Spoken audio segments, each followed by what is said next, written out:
Halo semuanya, kembali lagi dengan saya Krisela Angelina Pitupulu sebagai pembawa materi hari ini. Nah, pematerian hari ini yaitu pemahaman klasifikasi mesin kapal. Siapa nih yang di sini udah pernah naik kapal? Nah, gimana sih cara kapal itu bergerak di laut? Di materi ini kita akan membahas tentang mesin kapal, di mana sebagai komponen utama untuk penggerak kapal beroperasi. Apa sih mesin kapal itu? Jadi teman-teman, mesin kapal itu merupakan sistem mesin dan peralatan mekanis yang digunakan untuk menunjang operasional kapal, baik sebagai penggerak utama maupun sebagai pendukung aktivitas di atas kapal.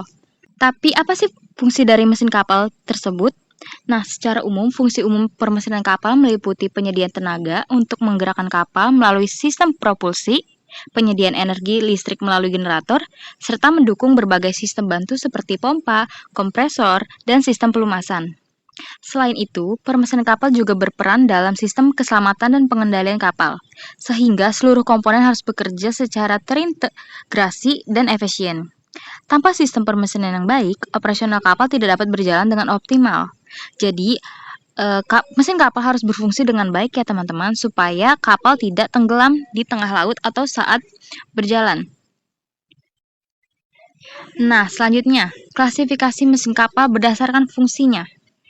Berdasarkan fungsinya, mesin kapal itu ada dibagi menjadi 3. Mesin utama, yang berfungsi sebagai penggerak utama kapal yang menghasilkan tenaga untuk memutar baling-baling atau propeller. Yang kedua, mesin bantu, berfungsi mendukung kinerja mesin utama seperti generator listrik, pompa, dan kompresor. Yang ketiga, mesin geladak, digunakan untuk kegiatan operasional di dek, seperti pengangkatan barang menggunakan kren, penarikan tali menggunakan winch, dan pengendalian arah kapal melalui sistem kemudi.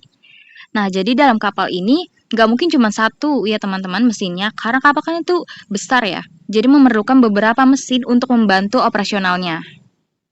Selanjutnya, klasifikasi mesin kapal berdasarkan pembakarannya. Apa saja sih? Yaitu ada mesin pembakaran dalam, internal combustion engine, dan mesin pembakaran luar, external combustion engine. Mesin pembakaran dalam seperti mesin diesel melakukan proses pembakaran di dalam ruangan mesin itu sendiri. Sedangkan mesin pembakaran luar seperti pada sistem turbin uap melakukan pembakaran di luar mesin melalui boiler. Perbedaan ini mempengaruhi efisiensi, penggunaan bahan bakar, serta desain sistem permesinan kapal secara keseluruhan. Jadi dalam kapal itu ada mesin yang pembakarannya di dalam, seperti diesel, dan yang di luar, seperti sistem turbin uap. Selanjutnya, klasifikasi berdasarkan jenis penggeraknya.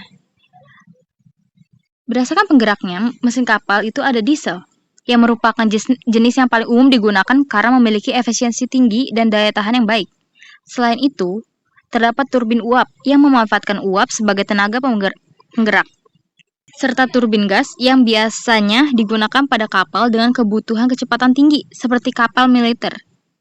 Dari segi kecepatan putaran, mesin kapal dibedakan menjadi slow speed engine, medium speed engine, dan high speed engine, yang masing-masing memiliki karakteristik dan penggunaan yang berbeda sesuai dengan jenis kapal dan sistem transmisinya.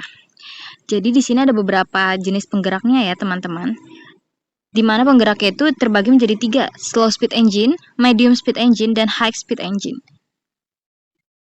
Nah, ini merupakan gambar-gambarnya. Yang tadi sudah saya jelaskan, di sini ada mesin utama, ada mesin bantu, mesin geledak dek bagian depan kapal, lalu ada mesin diesel. Nah, dari materi hari ini, bisa disimpulkan, permesinan kapal atau ship machinery merupakan sistem yang sangat penting dalam operasional kapal karena berfungsi sebagai penggerak utama sekaligus pendukung berbagai aktivitas di atas kapal. Sistem ini terdiri dari berbagai mesin yang saling terintegrasi, mulai dari mesin utama sebagai sumber tenaga penggerak, mesin pembantu yang menunjang kinerja, hingga mesin geladak yang digunakan dalam kegiatan operasional. Klasifikasi mesin kapal dapat dilihat dari fungsi, jenis penggerak, kecepatan putaran, dan sistem pembakaran, yang masing-masing memiliki karakteristik dan kegunaan berbeda sesuai kebutuhan kapal. Nah, dari materi ini kita bisa tahu teman-teman, kalau kapal itu membutuhkan sistem permesinan yang begitu komplit dan juga rumit, di mana semuanya harus tetap berfungsi secara baik dan terawat, karena itu bisa sangat berpengaruh dengan jalannya operasional kapal. Itu saja materinya. Saya harap kalian semua bisa memahami bagaimana cara kerja kapal dan juga apa sih itu mesin kapal. Terima kasih.